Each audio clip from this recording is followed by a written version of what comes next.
What's the story? Well, the power centrals were attacked. It was over Christmas when it went dark. So They ruined Christmas. have you ever tried to install antivirus on your light bulb? Is there a way to get into a power plant a different way? Yeah, I think through the front door. Yes, but I mean like a threat actor. Yes, through the front door.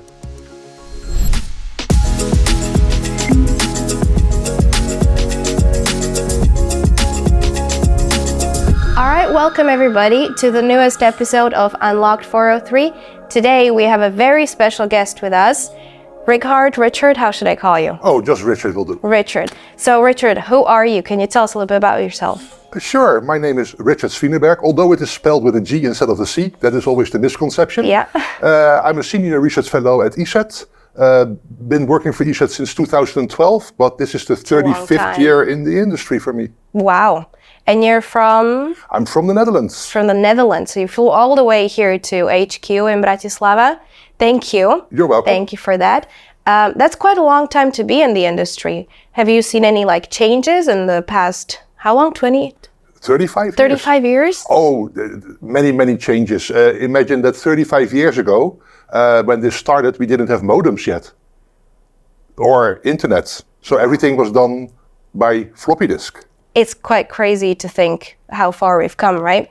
Do you remember any of those stories? Because I've heard our first antivirus back then that we had was distributed on floppy disks. Like a person would come to your house and give you the floppy. Do you remember those days or? Yeah, the person coming to my house was the mailman, of course, delivering it. Yeah. But yes, then the antivirus products were updated by floppy disks that were sent by regular mail, snail mail, because it was really slow. And updating was, every 3 months.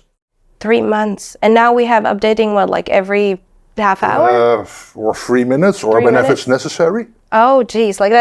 It's crazy to think about, right? I can't even imagine not having an update for 3 months.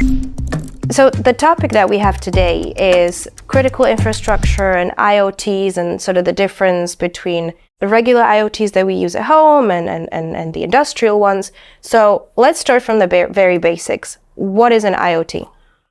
Okay, the layman's term IoT, the Internet of Things, is a connected device. And I'm not talking about your home computer or your laptop or your iPhone or your Android phone, but like a little gimmick, a gadget. Like what, for example? Like a light bulb, your fridge. Okay.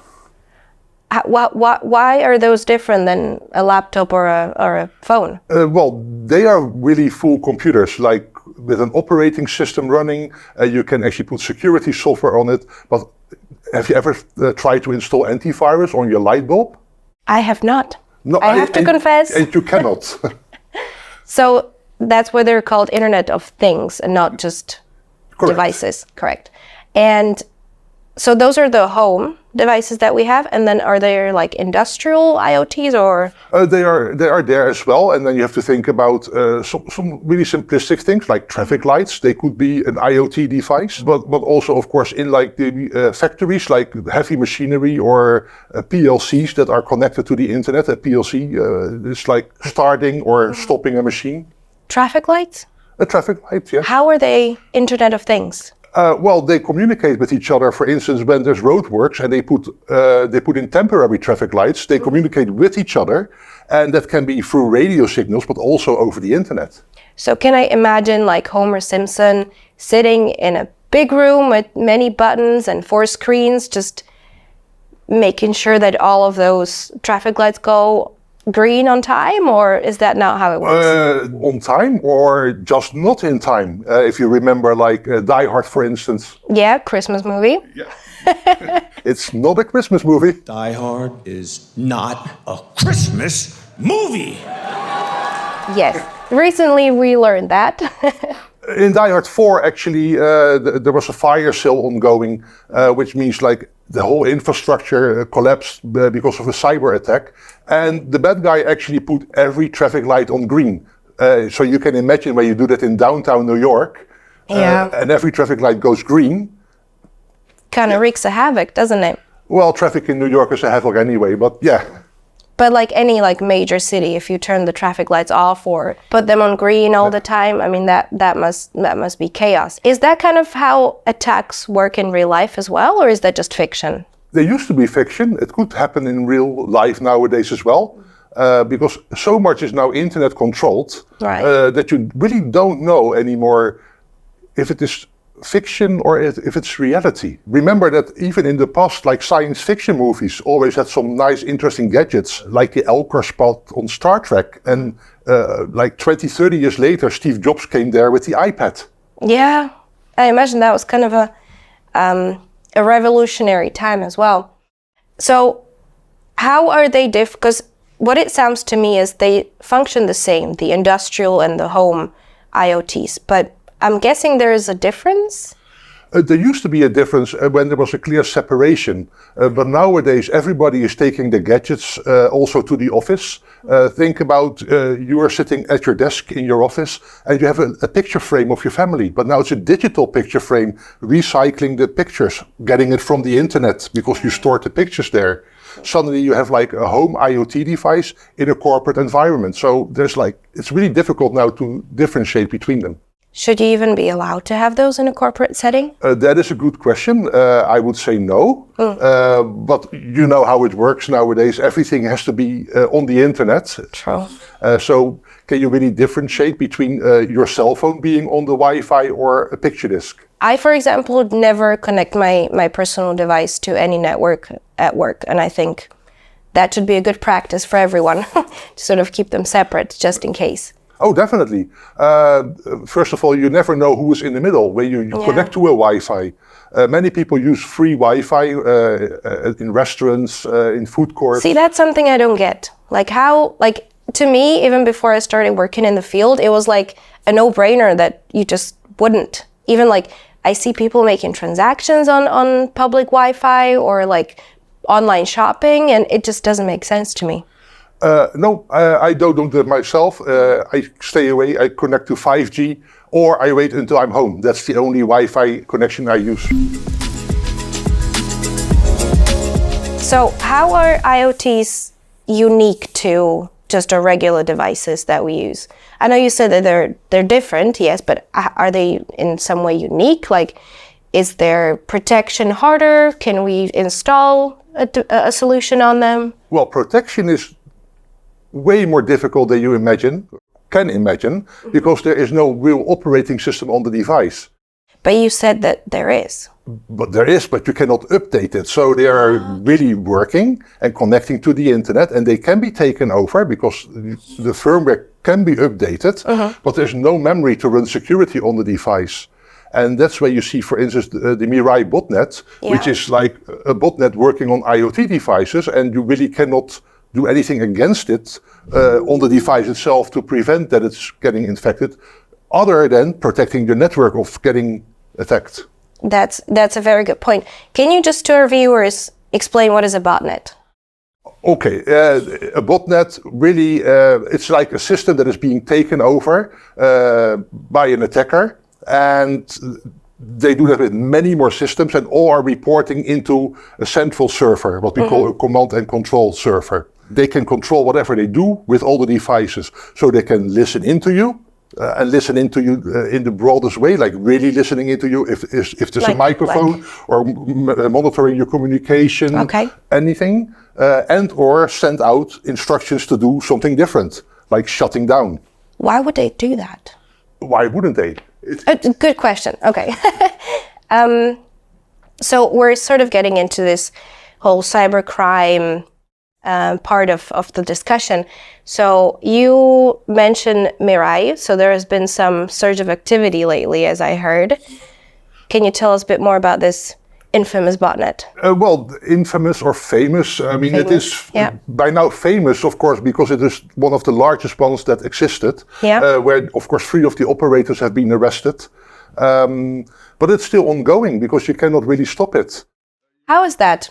Well, because the devices are really cheap. They have like a little chip in there, and you can infect it, but you cannot protect it. So it could even be infected already in the factory. And then you may have like a really secured environment, not letting in any communication, but now the communication is going out because you brought in the device by yourself. Okay. I also heard that sometimes these manufacturers of smart devices care more about getting the product out the door as soon as possible and don't really care about the security of things. Is that what commonly happens? Well, that happens all the time, specifically with like really cheap gadgets from China. There's no security in place. It is all about as cheap as possible, as quick as possible. Security, why? Is there any way that we can protect these devices? You could, well, what I do at my house, because the undeniable, everybody has some IoT device in the house. Oh yeah, absolutely. A vacuum or a security camera, something, yeah. And well, specifically security cameras, which are quite common nowadays. I have them as well, but I have separated them from my networks. So I have different networks in my house for different devices. I got my home network, I got my business network, I've got my dirty network because I do research as well. And then I got one network for all IoT devices. So you have 3 networks? 4? 5 or 6. But 5? Oh wow, in one house, nice. Yeah, but it's not that difficult nowadays anymore. The modern routers, for the consumers, they are able to actually have 1, 2, 3 or 4 networks already. Really? I didn't even know that. Even a guest network. And I really advise you to look into that and have like even a separate Wi-Fi for your guests. Oh, well, I don't have that many guests, so. No, I'm kidding.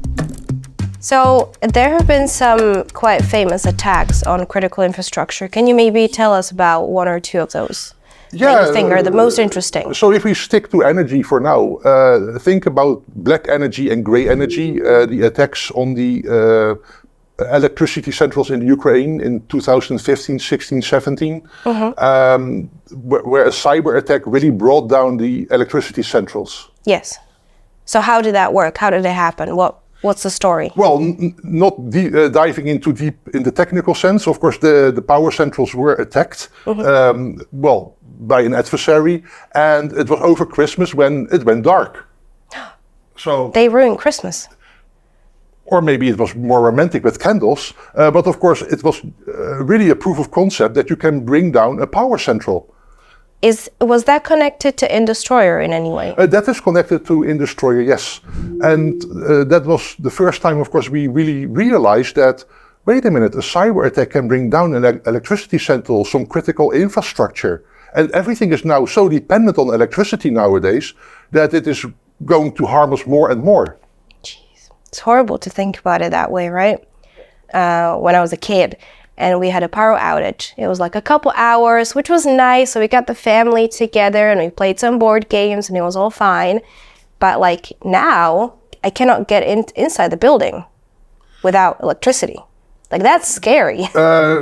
Not without breaking something. Exactly, not without breaking something. So it's crazy. Like as you said, in those 30, 35 years, how much has happened, even like 20. Going back to Indestroyer, black energy, gray energy, we said that they are connected, but what's the difference between them? Because we had another guest on the show who explained Indestroyer to us. We know all about that, but how is black energy and gray energy different to it? Well, of course, there's a little bit of assumption here as well, because you really don't know who's really behind it. Okay. But we can guess. We can guess, definitely, but let's leave the guessing outside and just assume we don't know. Right. It could be a different group, but they look at each other and they copy all the ideas. It could be the same group as well. The attack itself is not new because they're attacking the same critical infrastructure. But of course, after the first attack, the critical infrastructure is looking at why did this happen and is protecting itself. So they look for other security flaws to again hack it. And that makes it really interesting because it shows that the APTs, the Advanced Persistent Threat Groups, or nation-state actors, really have the knowledge nowadays to attack the critical infrastructure of a different country. Just before the show, you told me that there was a recent attack in Ukraine on a telecommunications provider. That's correct. Yeah, that just happened a few days ago, of course, at the time of this recording. Yes. And which shows that even they were able to get into the critical infrastructure of a telecom provider, really destroying their entire infrastructure. They had to shut down the telecom network. And that was not the worst part. The people lost telephone possibilities, internet possibilities because of that. But also, for instance, the air raid alarm was based on the telecom provider signals. So there was no warning anymore if there would be a missile coming in or not. And it shows you that how far like adversaries can go right now in bringing down critical infrastructure. And if you would combine that with a conventional attack following the cyber attack, well, you can imagine that if there's no more possibilities to warn the people and you bring down all electricity or the telecom or the internet, and then you have the conventional attack following it right away, that could be devastating. Are we talking complete and utter chaos, death, destruction, doomsday? One would assume so. Yeah. Although you see that even in Ukraine, the war is ongoing already for some time by now. They're resilient. They are fighting back. But of course, the initial attack is always the big problem. Yeah. And the first time something happens, like for instance, when the electricity goes down, people have to get used to that. How do you even recover from something like that? I can imagine, as you said, you're wiping these devices and you're shutting everything down. And to me, it sounds like that's an irreversible damage. It doesn't have to be, of course. If I would attack your personal laptop and I would wipe everything, of course, you work for all my old photos. All of your old photos, which of course you have secured on multiple backups. Yes, that's very true. So, but putting back a backup doesn't make it safe suddenly, because if there's still an affected machine in the network, it's going to attack you again. And the attack was successful, so you know it's going to wipe you again. So you really have to make sure that every device in the network has been restored, and there's no other affected machine on the network before you start everything again. In my house, right, I have a network. I need to set up a guest network, but I have a network where I connect my personal devices or smart devices. Everything is on this one network. If there is an attack, is there a way for me to know that I'm being attacked? If it's a botnet, for example. If it is a botnet and that is really going to attack you, you will notice, because you will not be able to communicate anymore. Okay. If it is like something like a Mirai botnet that has affected one of your devices and is being misused, the communication of one of your devices to the outside is hardly noticeable. You could maybe see it in the log file on the router, that suddenly this device is continuously communicating or sending packages to like an IP, which is well, the network that is being DDoS, the denial of service attack. But for like the generic home user, it's very difficult to detect that. Yeah, that's what I was thinking. So it will take you quite a while to realize. And what would be the after effects of, let's say, one of your devices being misused in such a way? Well, an after effect, for instance, I actually experienced it myself in my own house when I was doing some research on botnets, that suddenly my internet provider contacted me that I was infected with the botnet because I was communicating with their command and control server while I was actually researching that command and control server. That was a good thing by the internet provider. I switched to a business internet provider in the meantime, because then I don't have that problem. Right. But for a consumer internet provider, that was actually quite valuable. And they actually threatened, they didn't really do that to me, but they threatened to put me offline until I had cleaned my network. Oh, no. And that is a good That's thing. fine, because you have 5 networks, so you're good. No, I had at that time I didn't. Oh, okay. Now I have. Okay, so that's the reason. Oh yeah, well, I mean, evolution over time. Okay. You said by 2030, all cars need to be electric. 35. 2035. I'm imagining that's quite a lot of electricity that we'll need in the future, and a lot of people now are, we have the different types of energy that we bring in, is the solar and the wind and all of these, but a lot of people are getting solar panels installed on their houses. Can those be misused in any way? Misused? Well, it depends on how you define it. Okay. So I have 17 solar panels on my roof. Okay. And a lot of people in the Netherlands, where I come from, have that. And it's that much that now the grid gets overloaded. And then the power company can shut down solar panels. Otherwise, the grid really gets like overloaded and damage happens to the power grid. But if they can switch down my solar panels, somewhere somebody else has to be able to do that as well. Yeah. So we have to really figure out how they are doing that. And that is actually one of the little projects I'm doing at my house, hacking my own solar panel.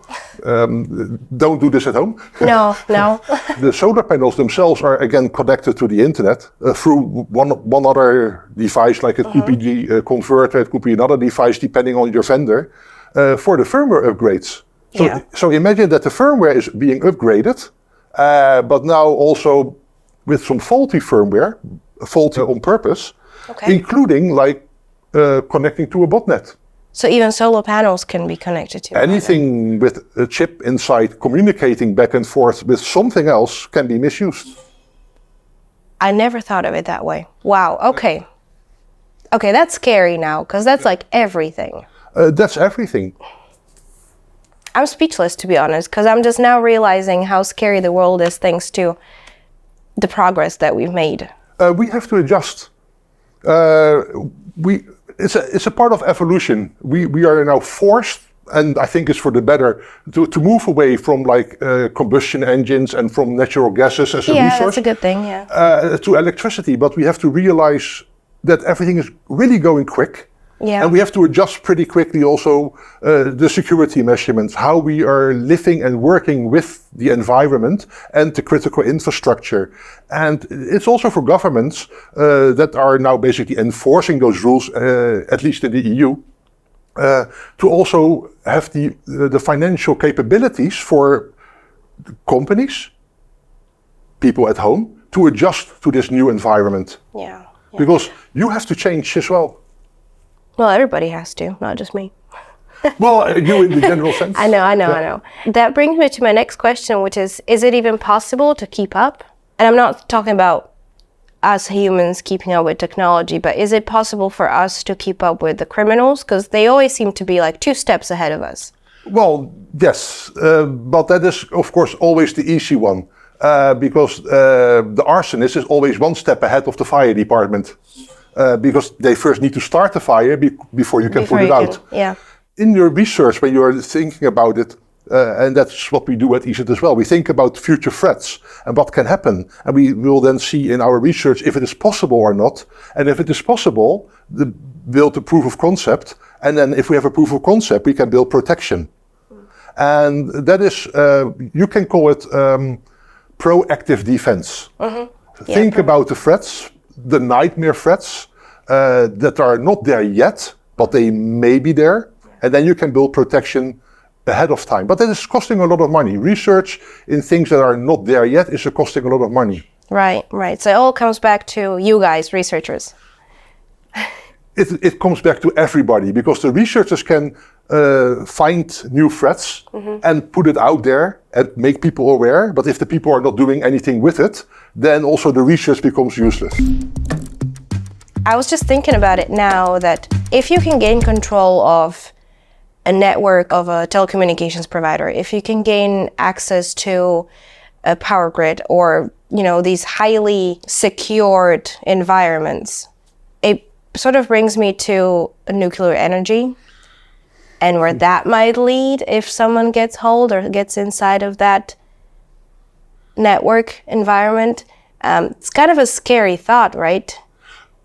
Some people think that nuclear power is scary anyway. Of course, a nuclear power plant can be attacked by many different things. Think about Chernobyl, which was a human error. Fukushima, which was an act of nature. Now the nuclear power plant in Ukraine, which is now under control of the Russians. Nothing happened yet, but like emphasizing the yet. Yeah. And of course, then. And what's been happening in the UK as well. Yeah, but also think about a potential cyber attack against a nuclear power That's plant. what I was thinking. And what can happen then? Well, that is up to speculation because we really don't know what is Thank God. connected how inside a nuclear power plant. Yeah. Is there a way to get into a power plant a different way than through a network? Yeah, I think through the front door. Yes, but I mean like a threat actor. Yes, through the front door, because that is really one way I would do it. Have somebody on the inside. Oh, okay. Because- How would well, if- elaborate so hypothetically? If the whole network is really secure, Yes. so there is no way of getting from the outside through the network or through the internet to the inside. Okay, yeah. Why would I not ask you or have you working together with me as somebody on the inside, bringing some device or some capability on the inside to start the communication from the inside to the outside? So it wouldn't be like through electric cables, like you say, you can, or is that even possible? Don't know because we don't know how it is protected. Ah, okay. Yeah, but hypothetically, in your opinion, still- would it be possible? I have never worked with that high power voltage cables okay. before, and I wouldn't touch them, by the way. But if you look back into history to the analog time, in the Netherlands, we had like 2 meters, like expensive power and cheap power during the night, and there were pulses sent through the cables. And you could, in some old houses, you could even hear them, toot, toot, toot, toot, and then the meter switched to the cheaper power. So there is communication possible through the wires. And if you think like, how does it work? Think about the analog times of telephone centrals, copper wires. But they were still able also to be used for internet with the modems. I remember that. Yeah. So electricity cables can also transmit data. That brings me to my very last question of today, which is, how would you, as a security researcher, you've been in the business for super long, you seem to know everything. So how would you say to people like me or our audience, the top 3 things to do to stay protected? First of all, get educated, so be aware. And that is easy. Follow your favorite security blogs. Or podcasts? Of course, or a podcast. But stay educated, because if you don't know about future threats, you're never going to be able to protect yourself against it. Make sure you do get the security software. And, you know, it comes at a price, but the price of not being secured can be much worse. And be sensible and use your human intelligence, because people are now so much about artificial intelligence and trusting in everything. But I mean, even artificial intelligence can be beaten. We have already seen that. While your human brain says, well, this is weird, this is wrong. So trust your human intelligence. I think all of those are very good advice. And thank you everybody for watching. I think it was a very, very good and very productive conversation. I'm really happy that we had a chance to talk today. So thank you for coming. And to everyone at home watching, make sure to follow, subscribe, and comment. If you have any questions or any suggestions for future content, we'd be more than happy to hear them. Make sure you follow us on all of our social media, and make sure to follow WeLoveSecurity.com and SaferKidsOnline.com and all of our other ESET resources on cybersecurity and everything new that's happening in tech.